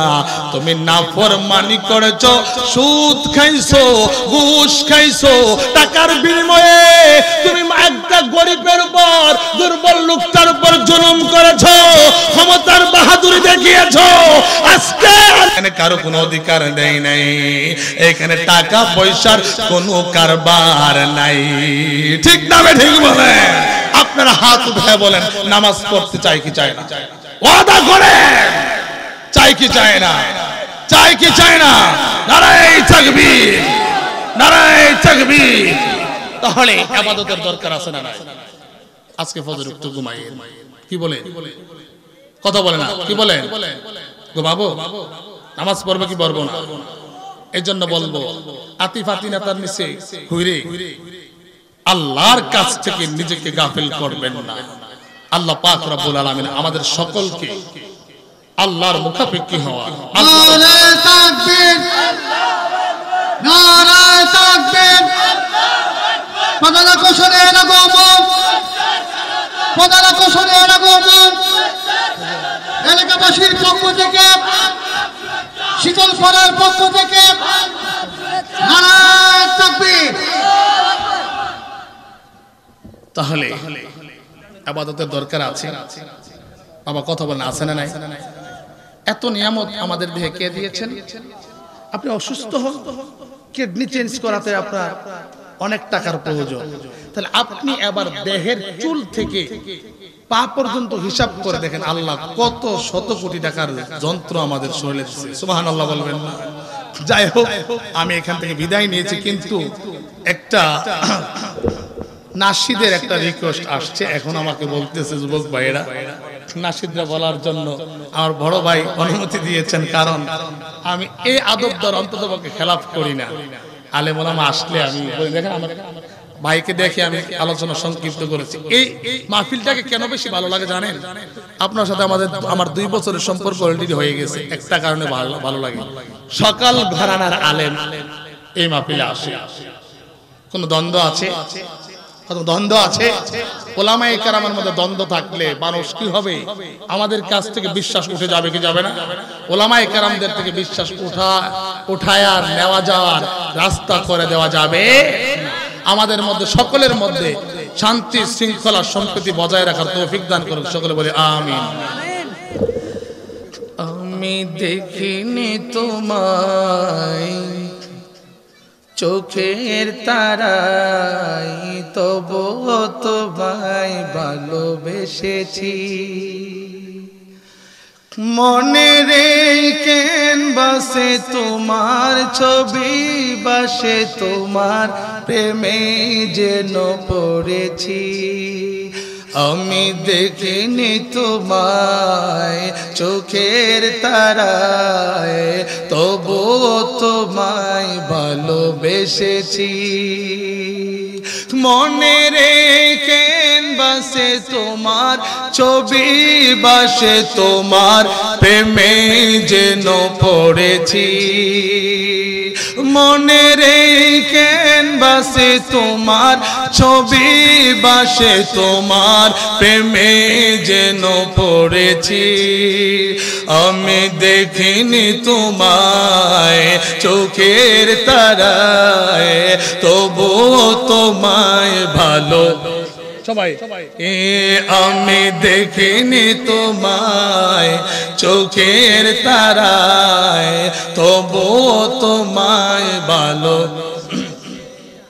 উহুদের ময়দানে রক্ত ঝরালে দিন কায়েমের জন্য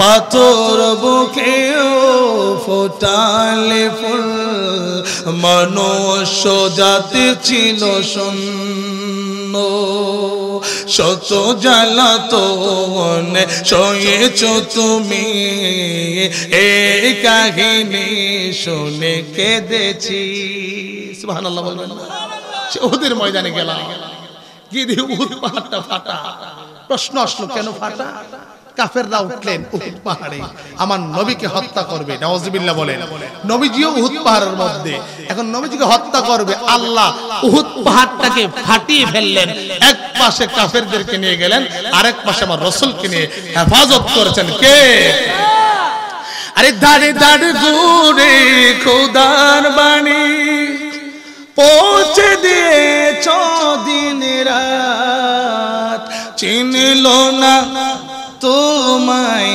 তায়েফবাসী করলো যে শুধু আঘাত তোমার পায়ের পথের ধুলি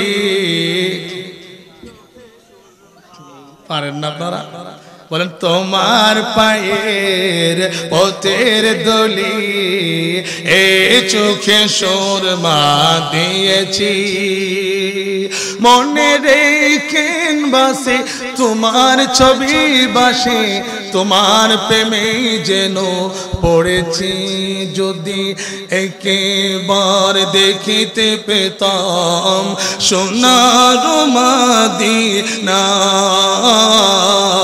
যদি একবার দেখিতে পেতাম সোনার মদিনা জীবন আমার ধন্য হতো জীবন আমার ধন্য হতো দেখে নবীর রওজা যদি একবার দেখিতে পেতাম সোনার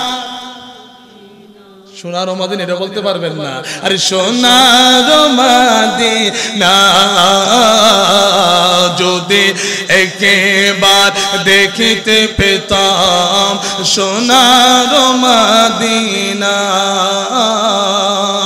আবু বকর উমর উসমান আলী তারা নবীজির পথে গিয়েছেন চলি আবু বকর উমর উসমান আলী তারা নবীজির পথে গিয়েছেন চলি তাদের পথে চলতে মুদের তাদের পথে চলতে মুদের চিন্তা রবে না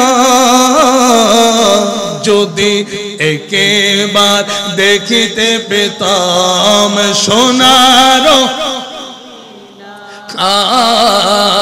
যদি একবার দেখিতে পেতাম সোনার মদিনা জীবন আমার ধন্য হতো বলেন জীবন আমার ধন্য হতো দেখে নবীর রওজা যদি একবার দেখিতে পেতাম সোনার মদিনা যদি একবার দেখিতে পেতাম সোনার মদিনা